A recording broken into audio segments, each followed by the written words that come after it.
Amen. Dieu répond aux prières. Je vais dire à quelqu'un, si tu as l'impression que ton foyer ne fonctionne pas bien, prends le temps de lire la Bible dans l'esprit du miroir. Écoute ce message. Si tu as l'impression que depuis des années, certains problèmes persistent, ce ne sont pas toujours des épreuves. Beaucoup des épreuves viennent de nos erreurs, de nos mauvais choix, de nos mauvaises décisions. Beaucoup d'épreuves, qu'on pense être des simples épreuves, viennent de défauts dont on n'est pas conscient. Et il nous faut que Dieu nous reflète les parties cachées de notre corps spirituel pour qu'on se rende compte d'une certaine laideur, d'une anomalie. Et je t'ai dit la dernière fois que Dieu a fait en sorte que physiquement même on se rende compte, nous ne nous connaissons pas entièrement. Le miroir vous aide à régler cela. Alléluia. C'est pourquoi nous serons tout dans les miroirs. Parce que le fond de teint il trahit. Tel que tu t'es vu belle, avec la chaleur, à un moment donné, ton visage devient cacamou. Mais toi tu ne perçois pas. D'où le miroir qui est dans le sac. Ça veut dire, plus tu dois être beau là, plus il faut te mirer. Plus tu veux ce qui est parfait, plus il faut te mirer. Donc, dès l'instant où vous voulez un excellent mariage, un excellent ministère, tout ce qui est excellent, frère, il te faut la parole de Dieu comme étant le miroir. Parce que l'excellence nécessite une introspection. Quelqu'un donne un bon amen. Prends ta Bible papier, dis mon miroir. Mon miroir. Gloire à Dieu. Quand un péché est pardonné sans qu'il ne soit purifié, tant qu'il y a purification, le dégât continue. Le pardon, c'est pardonner l'acte. Un peu comme si quelqu'un vient et puis il te blesse avec un couteau. Et puis il regrette, je te demande pardon. Tu dis je te pardonne. Mais est-ce que la blessure a disparu? Ce qu'on appelle la purification, c'est guérir la blessure. C'est traiter avec le mal. Parce que chaque fois que tu vas voir la cicatrice, tu vas penser à un couteau. Et quand tu penses au couteau, toi et puis le couteau pour avoir des problèmes. Et toute personne qui tient un couteau dans la vie devient ton ennemi. Est-ce qu'on est ensemble? La purification est traitée par la confession. 1 Jean 1, 9 dit, la confession amène le pardon et la purification.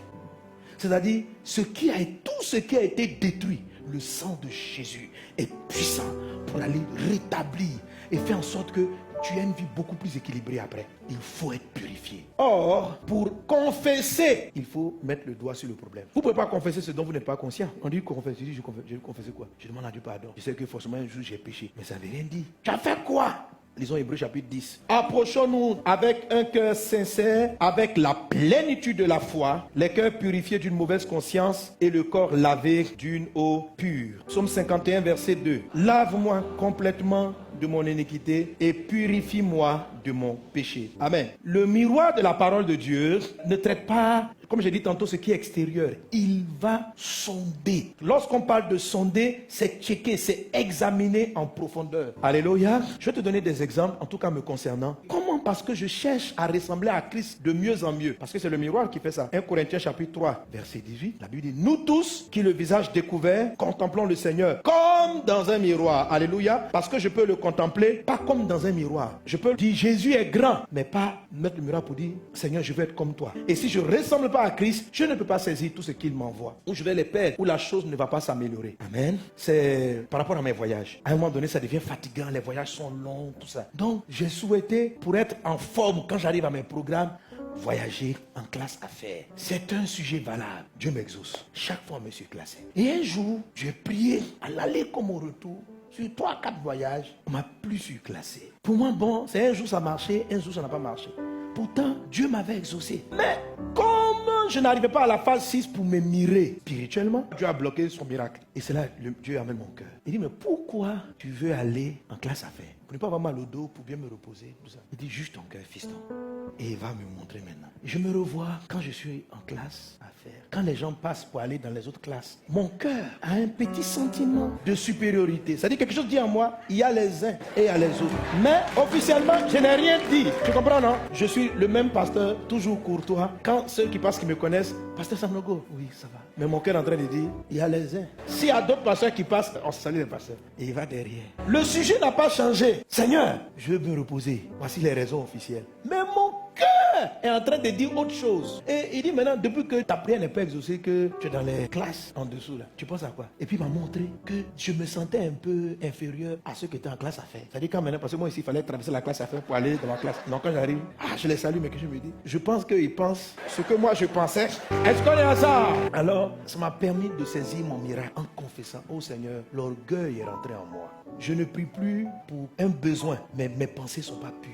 Purifie-moi. Donc là, Dieu me pardonne, mais il va au-delà. Parce que quelquefois, vous pouvez marcher et être irréprochable, mais dans le cœur, vos actes sont inspirés par un esprit d'orgueil, de vanité, de recherche d'apparence, de désir d'influencer, d'intimider les gens. Alléluia. Quand vous priez, demandez à Dieu ceci. Sonde-moi, ô Éternel, éprouve-moi, fais passer au creuset mes reins et mon cœur. Jérémie chapitre 17, verset 10. Moi, l'Éternel, j'éprouve le cœur et je sonde les reins pour rendre à chacun selon ses voies, selon le fruit de ses œuvres. Apocalypse 2, verset 23. Je ferai mourir de mort ses enfants et toutes les églises connaîtront que je suis celui qui sonde les reins et les cœurs et je vous rendrai à chacun selon vos œuvres. Alors, lorsqu'il s'agit d'aller en profondeur, Dieu utilise cette expression, sonde mon cœur et sonde mes reins. Mais pas le cœur physique, pas les reins physiques, le cœur spirituel. Qu'est-ce que tu dois examiner? Quand je sonde mon cœur, je vais sonder mes mobiles. C'est quoi les mobiles? C'est la raison pour laquelle je fais ceci. La raison pour laquelle j'ai dit ça, c'est ce qu'on appelle les mobiles. Quand tu regardes ton cœur, l'esprit doit t'amener à dire, il dit pourquoi tu réagis comme ça? Pourquoi tu te fâches? Quelle est la raison? Qu'est-ce qui te motive? Quand tu pries pour chercher le don de miracle, tu veux faire quoi? Qu'est-ce qui te motive? Pourquoi tu pries pour avoir cette voiture? Pourquoi tu la veux? Si tu sondes ton cœur, tu vas savoir que c'est parce que tu veux faire le malin dans la ville. Ça, c'est un mobile impur. Amen. Dieu n'a aucun problème à vous faire plaisir. Un papa aime faire plaisir à ses enfants. Mais si ce qui va te faire plaisir est un esprit de concurrence, ça ne veut pas à Dieu. Quand tu dis sonde mon cœur, va regarder tes mobiles. Dis, oh, regarde mon cœur.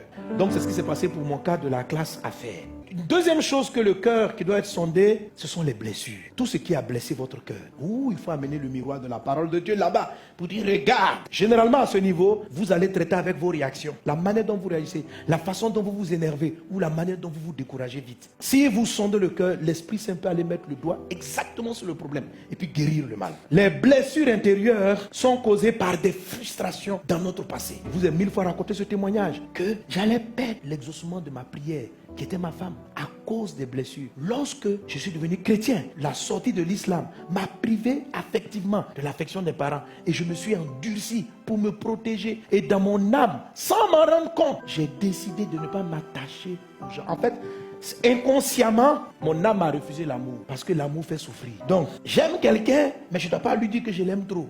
Ce manque de purification a commencé à souiller les relations avec celle qui est devenue ma femme. Par mes paroles. Je ne peux pas dire le mot je t'aime. Je ne peux pas lui faire des présents. Parce que pour moi, donner des cadeaux, c'est être faible. À l'église, les gens me disaient, tu penses à tout le monde. Tu es un homme serviable. Mais même il y a des services qui sont faits pour oublier votre cauchemar à la maison. Il y a des gens qui sont zélés à l'église parce qu'ils ont peur de leur maison. Si tu sens ton cœur, tu vas dire, mais tu cours dans l'église, tu cours pourquoi? Parce que tu n'as pas envie de rentrer chez toi. Pourquoi tu ne veux pas rentrer chez toi? Parce que tu n'aimes pas ce qui est là-bas. Va traiter les problèmes. Si tu ne fais pas la phase 6, tu ne seras pas heureux dans ta vie. Pourquoi? Parce que tu ne veux pas sonder, tu prends des consolations temporaires au lieu d'aller traiter vers ce qui fait que tu n'es pas heureux réellement. Il faut sonder le cœur. Dis avec moi, sonder, sonde mon cœur. Quand vous sondez les cœurs, il faut aller vers ce qui vous a blessé. Alléluia. J'ai été blessé. À un moment donné, j'avais la réaction de ne pas vouloir baptiser. Pourquoi je ne voulais pas baptiser? Parce qu'un jour, à un baptême, quelqu'un est décédé après qu'on ait baptisé. Il a nagé dans la lagune et puis il s'est noyé. Ça m'a froissé. Ça m'a blessé. Et j'envoyais les gens aller baptiser les frères, les pasteurs. L'apôtre Paul dit, je ne baptise pas beaucoup de gens. Je pouvais utiliser le verset de l'apôtre Paul. Mais Dieu savait que moi je disais ça parce que j'étais blessé. Alors Jésus m'a fait affronter ma blessure. Il m'a purifié. Et quand Dieu vous purifie, il prend la brosse avec le sang de Jésus et puis il rétablit les choses. Il te guérit véritablement, mais tu dois arriver là-bas pour pouvoir confesser, pour pouvoir dire, oh Dieu, j'ai peur d'aller baptiser parce que la dernière fois, depuis que le frère est mort, ça m'a traumatisé. Il faut que je confesse. Est-ce qu'on est ensemble? Tu pries pour avoir ton mari, ok? Et puis Dieu peut te l'envoyer. Tu peux ne pas saisir à cause des frustrations. Il y a un frère que tu fréquentes depuis un moment. L'esprit veut te dire c'est ton mari, mais tu ne veux pas accepter. Quand tu dis, est-ce que c'est pas lui là? Lui là, ça jamais. J'ai dit, c'est lui-même qui est là. Tu arrives devant le miroir de la parole. Il va te dire, pourquoi tu veux un tel et pourquoi tu ne veux pas un tel? Vous allez traiter avec.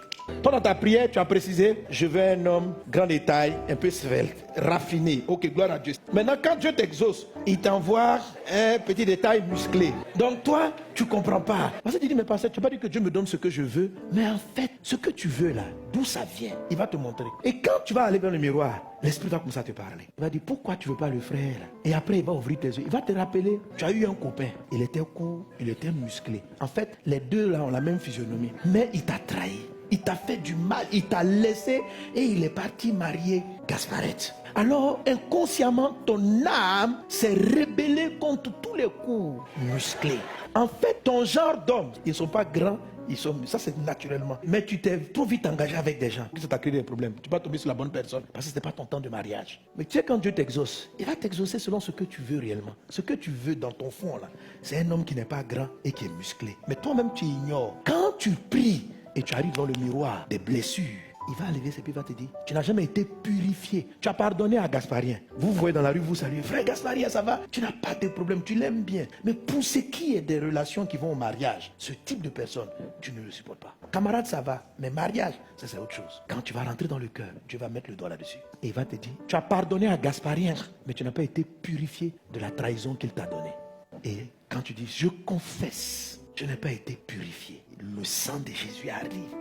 Nettoie. Et à ce moment-là, il ramène ton cœur à zéro. Il va purifier parce que s'il n'est pas traité ça va te poser des problèmes plus tard. Dans tous les sens, il y a des gens, dès qu'une femme a une certaine forme, ils sont attirés, leur corps ne peut pas résister. Dieu va rentrer dans ton cœur pour te dire pourquoi, même étant marié, tu n'es pas indifférent à ce type de personne. Il y a des gens, il y a des phrases qui déclenchent en eux des sentiments bizarres. Il suffit que quelqu'un les traite de telle façon. C'est comme si tout leur corps faiblit. Ils ne savent plus dire non. L'esprit va rentrer. Il va aller laver. Parce qu'il y a à te pardonner et puis à laver. Ça va corriger vos réactions, votre manière de parler, votre façon d'être. Que le sang de Jésus te purifie. Amen.